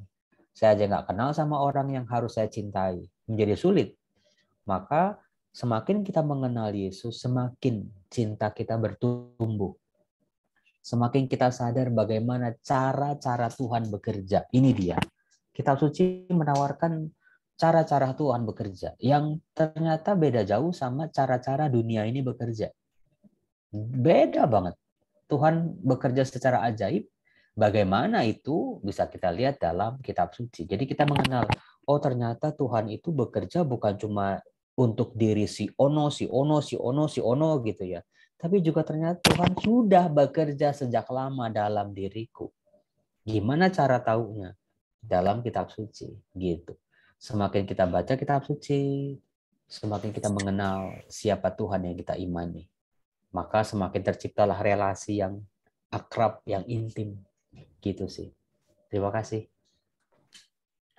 Untuk Ibu Rita, semoga terjawab ya Ibu Rita. Kemudian pertanyaan berikutnya dari Saudari Emily. Romo, bagaimana caranya supaya kita mempunyai kepekaan untuk mendengarkan suara Tuhan dalam setiap langkah kita? Ini di sini Romo Devanto boleh jawab loh ya, jangan saya doang, karena saya pasti punya keterbatasan. Peka terhadap kehadiran Tuhan, gitu ya. Dunia ini terlalu bising. Kesibukan-kesibukan kita terlalu menyita perhatian kita. Apa yang tampak di luar oleh mata kita ini seringkali menipu. Seringkali menipu. Apa yang kita dengar pun dari dunia ini seringkali mengecoh kita. Termasuk jalan-jalan hidup kita. Maka untuk bisa memahami kehendak Tuhan dibutuhkan keheningan. Keheningan beda ya sama diam. Beda. Keheningan beda sama sepi. Nah problemnya orang zaman sekarang disuruh sepi hening susahnya minta ampun kan. Nggak bisa tuh hidup lepas dari handphone. Ayo ngaku siapa di sini. Romo 24 jam itu handphone kalau bisa nempel di tangan saya. Kalau bisa sambil di charger saya juga pegang, saya juga pakai. Kayaknya kalau nggak buka WhatsApp 1 jam aja tuh kita udah kayak ketinggalan kereta. WhatsApp grup angkatan 25 tuh udah penuh tiba-tiba. Baru ditinggal 1 jam, udah penuhnya minta ampun. Saudara-saudara yang terkasih, Tuhan bisa ditemukan dalam keheningan. Hening artinya kita berani tutup mata. Karena mata kita seringkali mengecoh. Tutup telinga. Buka hati, ini dia. Matanya tutup, telinganya tutup, mulut tutup, yang dibuka hati. Hati tempat Tuhan berbicara pada kita. Romo, taunya itu roh Tuhan dari mana? Jangan-jangan itu roh jahat, ya kan? Jangan-jangan itu roh yang gak baik. Nah, ada dalam bahasa latihan rohani disebut pembedaan roh. Pembedaan roh. Cara bedanya gampang sebetulnya. Kalau itu roh jahat, pertama, bisa jadi begitu kita dengar di awal itu kita happy, seneng. Karena apa? Gampang. Karena nggak susah, karena nikmat, karena enak. Siapa sih di sini yang nggak mau enak? Semua kita maunya enak. Langsung berhasil di awal. Seneng, wah enak. Tapi ketika jalaninnya, kok ada rasa bersalah ya? Kok nggak ada sukacita ya? Kok kosong ya? Kok aku jadi mudah marah, mudah kecewa, mudah terluka ya? Jalannya nggak happy. Dan akhirnya itu tidak membawa kita menjadi pribadi lebih baik. Malah makin merosot, malah makin jadi manusia yang nggak karuan lah. Tapi kalau itu roh baik, bisa jadi ketika di awal baik. Tapi bisa juga di awal sesuatu yang nggak menyenangkan, nggak mengenakan, sesuatu yang mungkin dihindari oleh dunia. Kedua, ketika jalaninnya, nggak ada perasaan bersalah, tetapi malah ada sukacita. Malah ada rasa bahagia di dalam hati. Ada sebuah perasaan yang susah untuk dilukiskan. Betul-betul Tuhan bekerja dalam diriku misalnya. Nah, endingnya sukacita dan keselamatan. Gitu untuk bedain. Nah, berarti kan yang paling susah itu bedain yang pertama sama yang kedua ya. Awal sama tengah-tengah. Awalnya itu seringkali mengecoh. Tengah-tengahnya mulai jelas kepada kita. Kalau itu sukacita. Oh ini bisa jadi ini dari Tuhan. Maka coba. Dibutuhkan ketekunan. Ketekunan dalam mencari itu. Jangan, Romo saya coba Romo. Wasya, wasya, wasya, wasya, wasya, wasya, wasya. Yesus, Yesus, Yesus, Yesus. Nggak nemu, Romo, udahlah nyerah. Nggak bisa. Nggak kayak masak Indomie, Ibu Bapak. Langsung jadi. Berduk, langsung jadi. Nggak. Butuh latihan. Latihan. Atlet bulu tangkis itu bisa servis, bisa smash. Luar biasa tuh latihannya gila-gilaan. Pertandingannya mah paling 30 menit. Latihannya bertahun-tahun. Seperti itulah latihan rohani. Dilatih, gagal coba lagi sampai kita bisa membedakan roh. Lama-lama otomatis kok. Ketika kita ketemu orang gitu ya, wah ini nggak baik, saya harus menghindar. Itu tuh otomatis. Kayaknya ini aku udah sombong deh kalau begini deh. Rem langsung. Kayaknya ini bukan aku mewartakan Yesus lagi deh. Ini kayaknya udah mewartakan diriku sendiri deh. Rem, mundur gitu. Itu hasil latihan itu seperti itu endingnya nanti. Sama kalau kayak Jonathan Christie ketika dia nyemes, dia udah nggak mikir lagi itu nyemesnya, arahnya, sudutnya, pukulannya bagaimana. Udah otomatis jebret aja. Demikian juga latihan rohani. Bertahun-tahun Ibu Bapak. Bukan cuma 10-20 kali. Every day, every second in our life. Tekun, tekun, tekun. Ketekunan adalah kunci. Terima kasih. Romo Devanto boleh loh. Masih ada nggak Romo? Terima kasih Romo. Romo Devanto ada yang mau ditambahkan nggak? Romo Devanto masih ada ya? Romo Devanto. Nggak ada. Lanjut tidak apa-apa. Oh ada. Oke. Kami lanjutkan ya Romo. Pertanyaan nomor 3 adalah dari Ibu Mariana. Bagaimana kita tahu panggilan hidup kita sudah sesuai dengan ajaran Tuhan Yesus? Nah, Romo Devanto deh. Romo pasti bisa menjawab jauh lebih canggih dari saya. Saya sederhana aja Romo, berpijak dari apa yang dikatakan Romo tadi ya. Dasarnya kasih, kalau makin banyak berbuat kasih ya tidak jauh dari apa yang dikatakan oleh Yesus ya. Sesuai dengan pertanyaan demikian. Itu saja Romo. Terima kasih. Sederhana. Ya, Singkat, padat, jelas. Udah. Terima kasih Romo Devanto. Ibu Mariana sudah terjawab ya Bu. Masih pertanyaannya seputar pelayanan nih Romo. Dari Ibu Maria Angelina, bagaimana mensikapi perbedaan motivasi dalam pelayanan yang menimbulkan gesekan, sehingga membuat orang yang sungguh-sungguh mau melayani menjadi mundur. Sering kan Romo kayak begitu tuh Mo. Gimana Mo? Ya, Ibu Bapak, saudara-saudara, kita nggak bisa ngelarang orang tidak berseberangan sama kita. Kita nggak bisa maksa orang setuju sama kita, nggak bisa. Kita nggak bisa maksa orang untuk tidak menyukai kita. Nggak bisa. Untuk tidak ngomongin jelek tentang diri kita. Nggak bisa. Mulut-mulut dia, masa kita mau sumpelin satu-satu. Satu mulut kita sumpel, 1000 mulut terbuka. Tapi kita nggak bisa kontrol mulut orang, tapi kita bisa mengontrol telinga kita. Ini dia. Percayalah dalam pelayanan kita mau sebaik apapun, selalu ada yang nggak suka. Namanya juga roh jahat kan bisa bekerja dalam diri banyak orang ya. Kita mau jungkir balik dalam pelayanan, setulus-tulusnya kita, pasti ada yang nggak suka. Yakin deh. Yesus saja kurang apa coba? Ayo, berkacalah dari Tuhan Yesus. Udah orang buta disembuhin, orang bisu dibuat mendengar, 5 roti jadi 5.000, bisa begini, bisa begono. Tetap aja ada musuhnya. Itu aja Yesus, apalagi saya remah-remah rengginang kayak begini. Saya ngapain ya di media sosial atau saya begini begono lah pokoknya. Ada aja orang, saya nggak tahu tuh, mungkin karena komentar tuh nggak bayar kayaknya ya. Orang semua maunya komentar tanpa nggak tahu itu kita tuh yang dengar tuh masih bisa sakit hati loh. Kita udah kayak apapun masih ada yang julid, masih ada aja yang nggak tahu karena iri hati atau apalah, saya nggak tahu.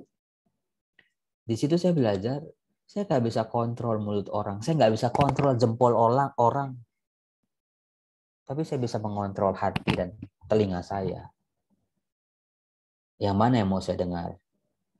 Kalau memang itu nasihat yang baik buat saya, untuk pertumbuhan saya, untuk pelayanan saya lebih bagus lagi, saya dengerin. Tapi kalau orang cuma bisa ngomong, bisa ngoceh, bisa kritik doang, wah maki-maki, ya ngapain saya denger? Dia aja ngomongnya juga nggak pakai otak, ngapain saya dengernya pakai hati? Gitu.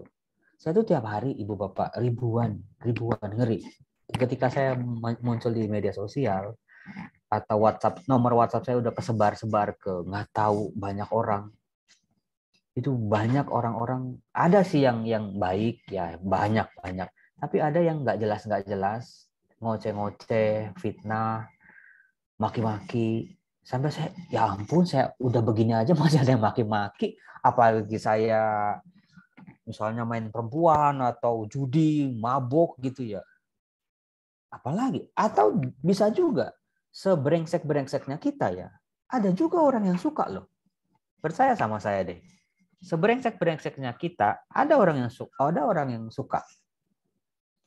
Maka di situ dalam pelayanan, dalam memurnikan motivasi dalam pelayanan, yang terpenting adalah bagaimana aku dengan Tuhanku yang aku layani. Bagaimana itu? Kalau yang mau aku sadar yang aku lakukan ini baik untuk diriku, untuk sesamaku, jalan terus. Mau orang ngomong apapun, yang penting aku tulus.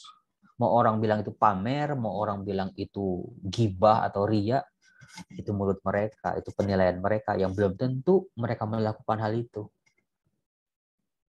Gitu loh. Jadi relasi sama Tuhan sih kuncinya. Sekali lagi. Kalau dalam relasi itu masih ada diriku, nama baikku, egoku, maka gampang sakit hati, ya mungkin belajar lagi.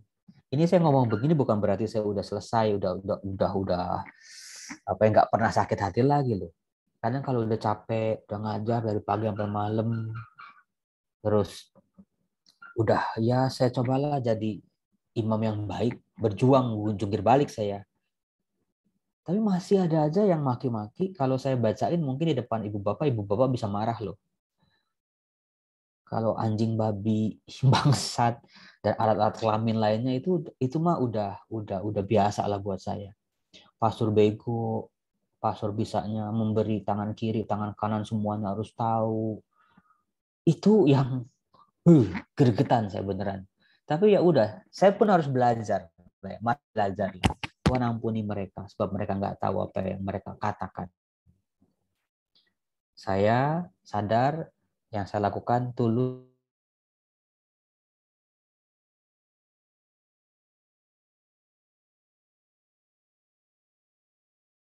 Pertanyaan lagi, Romo, mungkin yang terakhir ya Romo, karena kita sudah harus mengakhiri acara tanya jawab, yaitu dari Bapak Antoni Edi.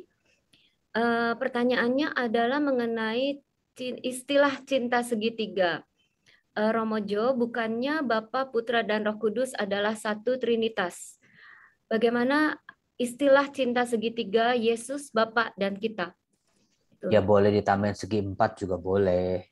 Tapi dalam tadi yang Yohanes 15, relasi Yesus dengan Bapanya diterapkan kepada kita, itu maksudnya.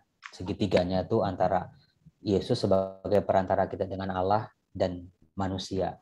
Gitu loh. Jadi Yesus sebagai perantara. Kalau mau ditambahin segi 4 juga boleh. Ada Roh Kudus di situ. Gitu. Oke. Kepada Pak Edi mungkin sudah jelas ya. Kemudian ini masih ada waktu, Romo, ada satu lagi pertanyaan mengenai tunggu, dari Ibu sebentar. Dari Ibu Sri Mulyati. Ibu Sri Mulyati mengatakan bahwa saya merasa menggebu-gebu untuk tetap aktif dalam pelayanan di lingkungan. Tetapi begitu banyak persoalan rasanya pusing dan ingin berpegang pada Tuhan. Kira-kira dengan ayat mana, Romo, bisa untuk menguatkan? Itu pertanyaan Ibu Sri Mulyati. Ya, saya bukannya memberikan ayat yang paling mujarab gitu ya. Mungkin saya akan membiarkan Ibu Sri tadi menemukan ayatnya. Golden rules-nya dia firman. Temukan, baca, biarlah firman Tuhan berbicara untuk kita. Biarlah firman Tuhan membaca diri kita. Itu yang buat saya tuh, kenapa saya selalu enak baca kitab suci, karena bukan saya yang baca kitab suci ternyata. Kitab suci yang menelanjangi saya, membaca diri saya. Yosef kamu begini, Yosef kamu begitu. Nah, di situ baru kelihatan dalam begebu-gebunya saya ketemu banyak sekali persoalan, terus bagaimana biarlah diri kita dibaca oleh firman Tuhan. Jangan terbalik. Karena yang kita baca bukan komik, bukan novel, bukan koran, bukan WhatsApp, tapi firman Tuhan yang lebih tinggi dari kita. Ketika kita membaca firman Tuhan, sebetulnya kita sedang dibaca oleh firman itu. Maka kita semakin mengenal diri kita, semakin mengenal apa yang harus kita lakukan dalam hidup. Udah benar belum? Udah beres belum? Kalau belum beres, ayo beresin. Gitu. Makasih. Terima kasih, Romo. Ini masih ada nih, masih ada waktu ya. Jadi masih tambah lagi pertanyaannya. Ini di luar pelayanan dari Ibu Popi. Pertanyaannya adalah, Romo, apabila ada pernikahan campur, kemudian suaminya tidak menganjurkan istrinya untuk ikut Katolik, apakah itu boleh atau tidak? Saya selalu menghindari pertanyaan boleh atau tidak boleh, karena nanti jadi formalitas. Pasti setiap orang berbeda, kasusnya berbeda. Semua kawin campur berbeda kan, kembali ke orangnya ya. Bagaimana dia, bagaimana sejarah hidupnya, bagaimana keluarganya. Jadi saya nggak bisa bilang boleh atau nggak boleh, benar atau nggak benar, salah atau nggak salah gitu ya. Karena setiap orang kan berbeda. Cuman setiap orang Katolik yang menikah, dia harus jadi garam dunia dengan kesaksian hidupnya deh. Itu paling gampang kalau kawin campur. Daripada kamu harus Katolik, enggak, wah maka malah berantem kan endingnya. Tapi kesaksian hidup. Orang yang beriman sama Yesus, berdoa sama Bunda Maria, terima komuni, hidupnya tuh adem, hidupnya enak, hidupnya tulus, hidupnya tuh pokoknya nggak usah disuruh itu mah. Aku mau jadi Katolik besok misalnya gitu. Kesaksian hidup. Banyak yang pasangan-pasangannya berhasil justru karena tidak dipaksa, cukup sekali paksa. Kamu mau nggak gitu. Kalau bilang enggak ya udah, nggak usah dipaksa lagi. Tapi kesaksian hidupnya tunjukin kepada pasangan yang bukan Katolik bagaimana hidup beriman Katolik yang membahagiakan itu. Bukan sebaliknya, banyak tuh yang sebaliknya tuh. Udah nikah sama orang Katolik, maksa orang masuk Katolik, ternyata dia tidak bisa jadi teladan buat pasangannya. Banyak tuh yang kayak gitu. Romo gimana sih suami saya yang bikin saya jadi Katolik, tapi suami saya nggak bisa kasih teladan. Banyak kayak begitu. Gitu. Makasih. Ini bisa-bisa sampai jam 3 nih, Mo. Jangan dong, saya mau ngajar lagi. Jangan. Satu lagi, Mo. Ini dari Ibu Herlani. Kira-kira tip praktis apa yang dapat dilakukan agar pengalaman dikasihi oleh Tuhan selalu tinggal di dalam diri saya, sehingga tidak up and down? Ya. Pemazmur pernah mengatakan, biarlah kebaikan-kebaikan-Mu Tuhan terukir dalam hatiku. Terukir loh ya, bukan ditulis doang. Tapi diukir. Diukir itu artinya itu sesuatu yang nancep dalam, nggak mudah hilang. Caranya adalah disyukuri terus-menerus. Saya akan selalu, di mana-mana saya selalu akan bercerita, saya anak tukang kue, anak bodoh, pasti ibu bapak pernah dengar kisah saya itu. Selalu akan saya ulang-ulang betapa baiknya Tuhan buat hidup saya. Terukir di sini dan di sini. Menjadi kesaksian hidup saya. Tanpa bermaksud pamer misalnya. Tapi kesaksian yang tulus, Tuhan itu baik, Tuhan itu mengubah hidup saya. Gitu sih. Singkat. Ukirnya di hati, jangan di kertas. Terima kasih sekali Romo Joseph. Karena waktu yang sangat terbatas, maka dengan sangat menyesal kita harus mengakhiri acara tanya jawab ini. Mohon maaf bagi Bapak Ibu yang pertanyaannya belum sempat dibacakan, dan terima kasih atas partisipasinya. Panitia akan menuliskan nama mereka yang beruntung di kolom chat. Nanti di akhir acara akan saya bacakan nama-nama peserta yang beruntung. Dan dengan demikian, sesi pengajaran dari Romo Joseph Susanto telah selesai, Bapak Ibu semua. Terima kasih sekali lagi Romo Joseph atas waktu dan pengajaran yang luar biasa pada pagi hari ini. Juga terima kasih kepada Bapak Ibu dan teman-teman semua atas persembahan kasihnya. Kiranya hanya Tuhan yang akan membalas kemurahan hati Bapak Ibu dan teman-teman sekalian. Kepada Romo Devanto, terima kasih Romo untuk kehadirannya. Kepada rekan-rekan panitia, terima kasih untuk kerjasamanya dalam menyelenggarakan acara webinar ini. Sebelum doa penutup, kita akan melakukan foto bersama. Mohon Bapak Ibu untuk membuka kameranya sehingga kita bersama-sama dapat diambil foto-fotonya oleh tim dokumentasi. Silahkan kepada tim dokumentasi. Senyum semua Bapak Ibu. Sukacita. Jangan senyum kehancuran. Jangan dong Romo.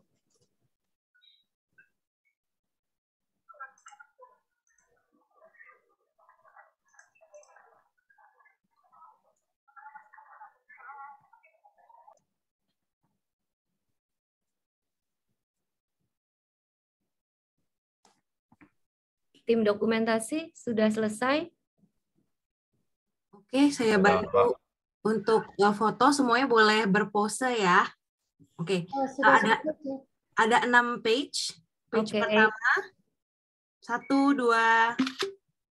Oke, sekarang page kedua. 1, 2, 3. Ternyata banyak orang-orang yang saya kenal nih ternyata nih, yang ikut seminar-seminar saya nih. Semoga semuanya sehat. Page kelima, page terakhir. Sudah selesai, terima kasih. Saya kembalikan ke MC. Terima kasih Shirley. Untuk menutup webinar pagi ini, maka kami mohon Romo Joseph untuk berkenan memimpin doa penutup sekaligus memberikan berkat untuk kita semua. Baik, nanti saya berdoa, Romo Devanto kasih berkat ya. Mari kita berdoa. Ketika kita mau berdoa, sebutlah nama Yesus. Bila 2-3 orang berkumpul dalam namaku, aku hadir di tengah-tengah kamu. Tinggallah dalam kasih-Ku. Pergilah supaya engkau bisa berbuah dan buahmu tetap. Yesus, Yesus, Yesus. Dalam nama Yesus. Dalam nama Bapa dan Putra dan Roh Kudus. Amin. Ya Tuhan Allah, Engkau sungguh baik. Kasih-Mu sungguh tidak bisa terselami dalam kehidupan kami. Ajar kami Tuhan, para umat-Mu, anak-anak-Mu, lulusan KEP Angkatan 25 ini, supaya semakin hari semakin menyadari, mampu melihat dan merasakan kasih-Mu yang nyata dalam kehidupan kami. Meskipun dari kacamata fisik, dari kacamata dunia, kami bukanlah orang yang beruntung di mata dunia, tapi kami beruntung dan bersyukur diberkati punya Tuhan seperti Engkau. Ya Bapa, kuatkanlah seluruh perjuangan kami. Biarlah kami bisa menjadi garam dan terang dunia. Biarlah pewartaan kami sungguh-sungguh menjadi kesaksian yang murni dan sejati, di mana orang bisa memuliakan Allah ketika melihat kesaksian hidup kami. Tuhan, berkatilah kami semua. Utuslah kami Tuhan. Biarlah hanya buah-buah kebaikan yang boleh kami hasilkan. Dan buah itu bisa kami bawa sampai akhir hidup kami nanti. Di mana kami akan persembahkan di hadapan altar-Mu yang suci. Bapa, Sembuhkan teman-teman kami yang sakit. Tolong mereka yang sangat membutuhkan pertolongan-Mu. Mereka yang sedang dalam kesulitan ekonomi. Mereka yang hidup perkawinannya mulai retak, kehilangan cinta. Hadirlah Tuhan dengan kekuatan ilahi-Mu untuk kami. Kami yakin kehadiran-Mu akan menolong kami. Demi Yesus Kristus Tuhan kami, yang hidup dan berkuasa bersama Dikau dan Roh Kudus, Allah sepanjang segala masa. Amin. Kita mohon berkat dari Romo Devanto.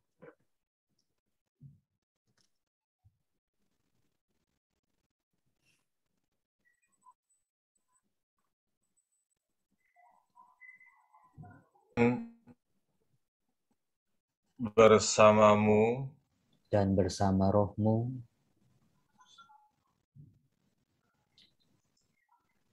semoga seluruh hidup kita diberkati oleh Allah Bapa yang Semoga Maha Kuasa. Silakan Romo. dalam nama Bapa dan Putra dan Roh Kudus. Amin. Amin. Terima kasih. Terima kasih Romo Yosef. Terima kasih. Terima kasih semuanya. Terima kasih Romo Yosef. Terima kasih Romo. Terima kasih semua. Terima kasih ya. Terima kasih atas doa dan berkatnya Romo Joseph dan Romo Devanto. Kepada teman-teman yang beruntung yang namanya saya sebutkan, harap dapat menghubungi Saudari Nadia melalui chat untuk koordinasi pengiriman hadiahnya. Untuk yang 5 hadiah bagi mereka yang datang pada pertama kali pagi hari ini adalah Ibu Rahmawati, Bapak William, Ibu Julita, Bapak Hendro atau Ibu Joyce, dan Ibu Emily. Kemudian untuk pertanyaan-pertanyaan yang beruntung adalah Ibu Rita Wijaya, Ibu Emily, Ibu Mariana Purnadi, Ibu Maria Angelina, Bapak Edi Antoni, Ibu Sri Mulyati, Ibu Popi, dan Ibu Herlani. Bapak, Ibu, dan teman-teman terkasih, dengan demikian berakhirlah acara webinar bersama Romo Joseph Susanto. Mohon maaf jika ada kekurangan dalam penyelenggaraan acara ini. Kami ucapkan selamat siang, selamat menikmati akhir pekan, dan jangan lupa kita semua terpilih. Maka sampai jumpa di CAP 25 MKK.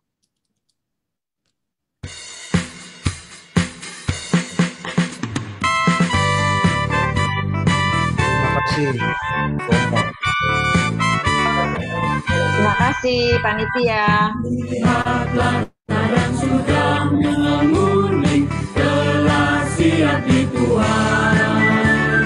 Siapa yang jadi penuainya, yang mau bekerja bagiku? Inilah aku, utuslah oh Tuhan, menjadi pekerjamu. Pelengkapi dengan rohmu, tak berdaya sendiri. Ku utus kau,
Ya, terima kasih. Halo, terima kasih semua yang hadir.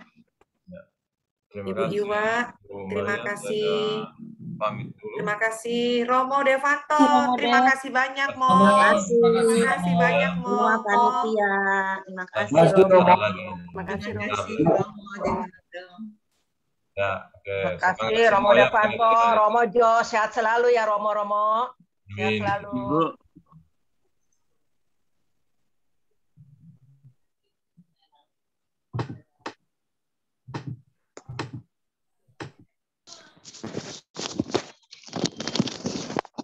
Thank you teman-teman semua. Acara webinar berlangsung dengan sukses. Amin, puji Tuhan. Terima kasih semuanya. Berkat Tuhan, berkat semuanya. Thank you ya, Panata. Sukses teman-teman semua. Sukses semua ya. Jadi terima kasih Bapak, Ibu, rekan-rekan. Ya. Thank you, Bu Freddy. Freddy, Freddy, thank you so much.